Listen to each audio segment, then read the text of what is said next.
How's it going, guys? This is John, and in this video we're going to be taking a look at the 2021 Trek Farley 5.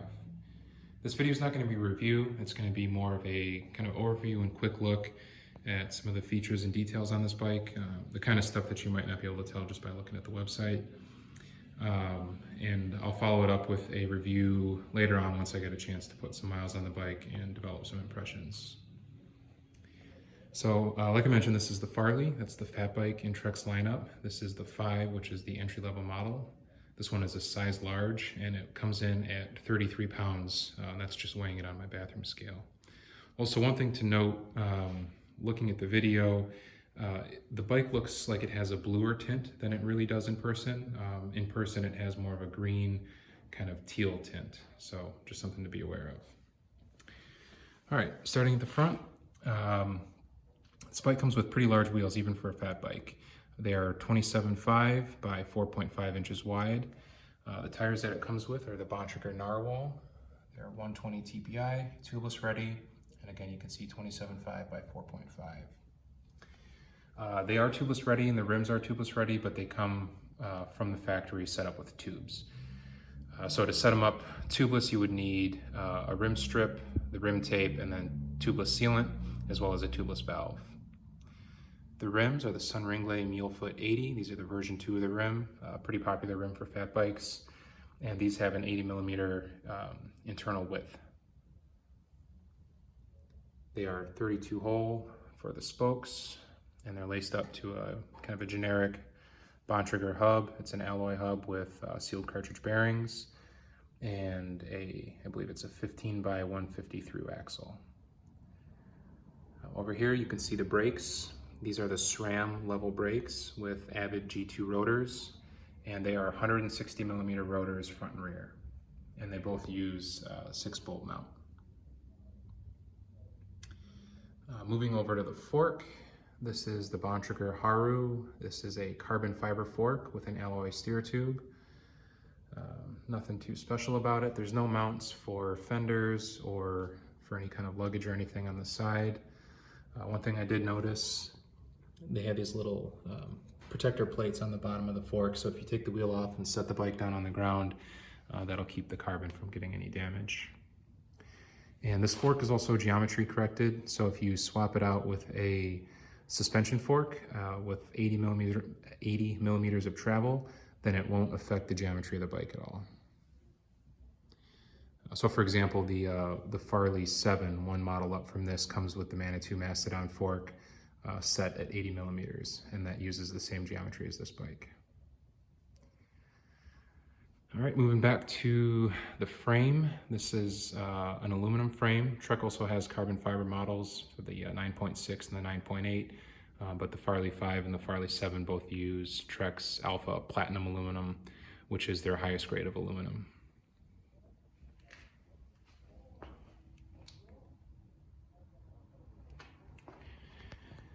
This uses a standard tapered steer tube, FSA headset. Comes stock with 30 millimeters of spacers, and then Bontrager stem, Bontrager handlebar. For this size large, it comes with an 80 millimeter stem, and I think all of the sizes come with 750 millimeter wide handlebars. There's just a little bit of rise to them, not too much. For grips, you get Bontrager lock-on grips. These just use like a plastic locking ring. These are the brake levers, SRAM level. These use dot fluid. For the shifter, it's a Shimano Dior, and I think this is new for this year.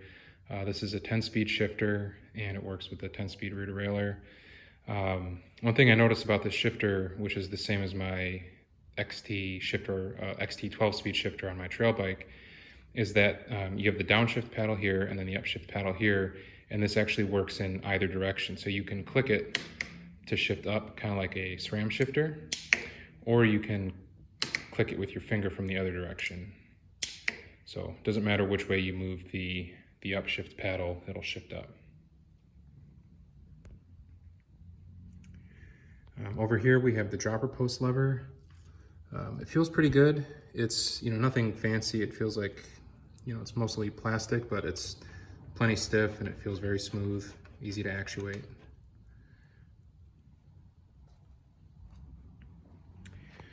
All right, coming back to the frame. This frame does have internal cable routing, but only for the derailleurs. So this is a 1x, so there's no front derailleur, but this is where the cable would go for the front derailleur.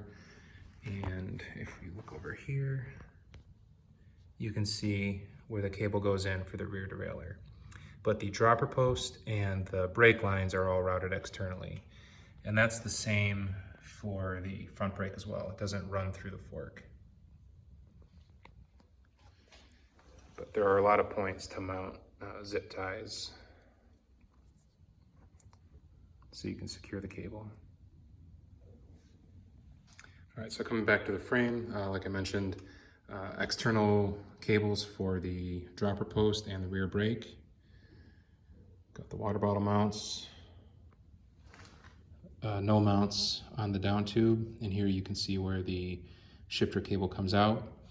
And the derailleur cable doesn't run full housing through the frame, so the housing actually stops right here, and then it's just, I don't know if it's open cable or if there's some other tube in there, but the housing are, they're two separate segments coming from the shifter and then starting again down here and going to the rear derailleur. Here you can see the mount for the front derailleur. This is set up 1x, but if you wanted to run a front derailleur and 2 or 3 chain rings, you could do that. And here you can see the brazons for the front derailleur cable. This has a race face crank set, and it comes with a 28 tooth narrow wide chainring. These cranks are 175 millimeters, but if you have one of the smaller frames, I don't know if it's extra small and small or small and medium, but then it'll come with 170 millimeter cranks. These are the stock pedals, basically, just the cheap generic plastic pedal. Up here, this is new for 2021, that the Farley comes with a dropper post, and this is an internally routed dropper post. And you can see the cable is external until here, and then it pops into the frame right there. And for the size large, this has 130 millimeter travel.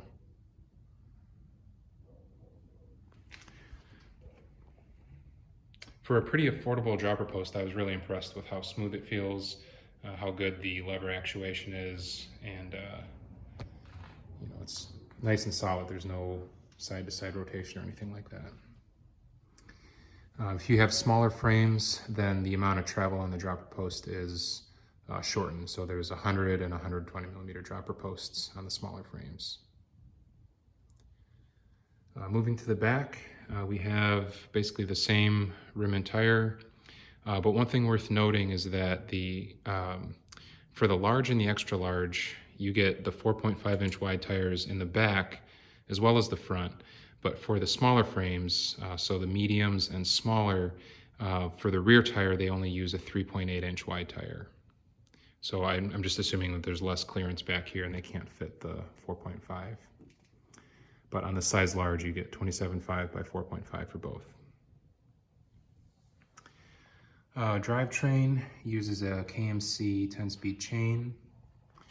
And this is it's a Shimano Dior 10-speed derailleur. This is, I think, new for this year or pretty recent. This has the clutch mechanism right here to help keep the chain steady and keep it from slapping up and down. And this uses an 1142 rear cassette. Because this is a 10-speed, it uses the standard Shimano HG free hub. If you wanted to upgrade to a 12-speed, whether a SRAM or a Shimano 12-speed, then you can replace the free hub driver body for the rear hub and either get a SRAM XD driver if you want to run SRAM Eagle, or a Shimano microspline driver if you want to run Shimano 12-speed. The rear hub is pretty nice. It's a Bontrager rapid drive, and it's, I think, 12 by 197 is the width, and it actually has 108 points of engagement. So you get, that's what it sounds like.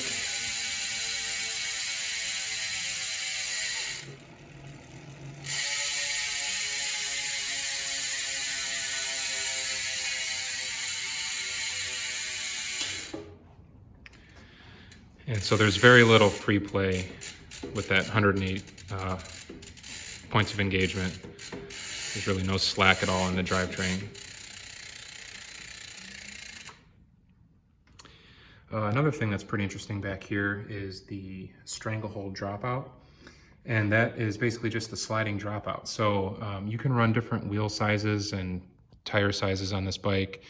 You know, a 26-inch tire with a wider rim, or a 27.5 plus, or the 27.5 fat, or you could run a 29 plus, I think. And this would allow you to actually slide the wheel back and forth to accommodate those different wheel sizes, as well as kind of tweak the geometry. So if you're looking for something that's got a little bit more stability in snow, or if you wanted to bring it up, shorten the chainstay a little bit, and that'll give you more agile handling if you're doing kind of more trail riding and single track type of stuff. The other thing which I plan on doing is that you can use the sliding dropout to run this as a single speed without a chain tensioner. So you can take the gears off, put on a single speed cog, and then just use the sliding ability of the dropout to put tension on the chain and run it as a single speed that way. Back here you can see there are mounts for a rear rack. You can use that, and I believe they also make a fender for it.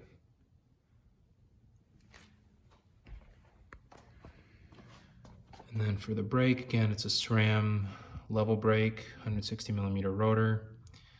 Same thing with the through axle, but this one has a removable lever on it that you can use to loosen the through axle. The front doesn't, so you just need to use an Allen wrench.